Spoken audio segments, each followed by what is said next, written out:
பரஸ்பர வரி விதிப்பு நடவடிக்கையாக இந்தியா உள்ளிட்ட நாடுகளின் பொருட்களுக்கு அமெரிக்கா கூடுதல் வரியை விதித்துள்ளது. இந்த வரி விதிப்பு நடவடிக்கை 5ஆம் தேதி முதல் அமலுக்கு வரும் என அமெரிக்க அதிபர் டொனால்டு டிரம்ப் அறிவித்துள்ளார். அமெரிக்க அதிபராக பொறுப்பேற்றது முதல் அமெரிக்காவுக்கு முன்னுரிமை என்ற கொள்கையுடன் செயல்பட்டு வரும் ட்ரம்ப் வர்த்தக ரீதியாக அமெரிக்காவால் பல நாடுகள் ஆதாயமடைந்து வருவதாகவும் அதே அளவு பலன் அவர்களால் தங்கள் நாட்டிற்கு கிடைக்கவில்லை என்றும் கூறி வந்தார். அதன் தொடர்ச்சியாக பரஸ்பர வரி விதிக்கும் முடிவை எடுத்த அதிபர் ட்ரம்ப் அது தொடர்பான அறிவிப்பை தற்போது வெளியிட்டுள்ளார். வெளிநாடுகளிலிருந்து அமெரிக்காவுக்கு இறக்குமதி செய்யப்படும் வாகனங்களுக்கு 25% வரி விதிக்கப்படும் என அறிவித்தார். தொடர்ந்து பேசிய அவர் அனைத்து வெளிநாட்டு பொருட்களுக்கும் குறைந்தபட்ச இறக்குமதி வரியாக 10% நிர்ணயிக்கப்படுவதாகவும் தங்களிடம் 52% இறக்குமதி வரி விதிக்கும் இந்தியாவிடம் பரஸ்பர வரியாக 26% வசூலிக்கப்படும் என அறிவித்தார். India, very, very tough, very, very tough. The Prime Minister just left.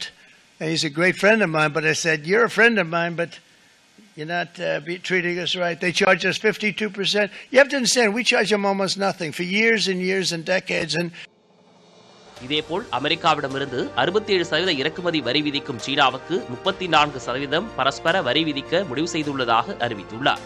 ஐரோப்பிய யூனியனுக்கு 20%, வியட்நாமிற்கு 46%, தைவானுக்கு 32%, ஜப்பானுக்கு 24% வரி விதிக்கப்படுவதாக அதிபர் ட்ரம்ப் அறிவித்துள்ளார். 10% அடிப்படை இறக்குமதி வரி விதிக்கும் நடவடிக்கை வரும் 5ஆம் தேதி முதல் அமலுக்கு வரும் என்றும் பிற நாடுகள் மீதான பரஸ்பர வரி விதிப்பு நடவடிக்கை ஏப்ரல் 9ஆம் தேதி முதல் அமலுக்கு வரும் என்றும் அறிவிக்கப்பட்டுள்ளது. அமெரிக்காவின் பரஸ்பர வரி விதிப்பு நடவடிக்கையால் இந்தியாவுக்கு 26 விழுக்காடு வரி விதிக்கப்பட்டிருக்கும் நிலையில் குறுகிய காலத்தில் பாதிப்பு என்றாலும் நம் போட்டியாளரான சீனாவின் சந்தையை பிடிக்கும் வாய்ப்பாக இருக்கும் என்கிறார் இந்தியன் டெக்ஸ்பிரனர்ஸ் கூட்டமைப்பைச் சேர்ந்த பிரபு தாமோதரன்.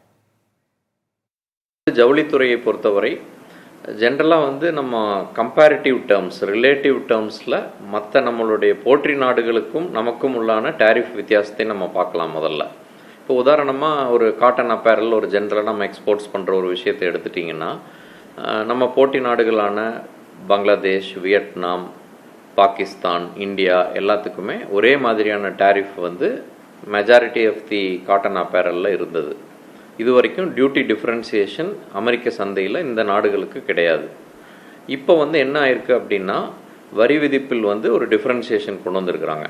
இந்தியாவிற்கு 26%, பங்களாதேஷ்க்கு 37%, வியட்நாமுக்கு 46%, சைனாவிற்கு ஆல்ரெடி விதித்த 20 + 34 என்று கணக்கு போடும்போது 54% வரி விதிக்கப்பட்டிருக்கிறது. பாகிஸ்தானுக்கு 29%.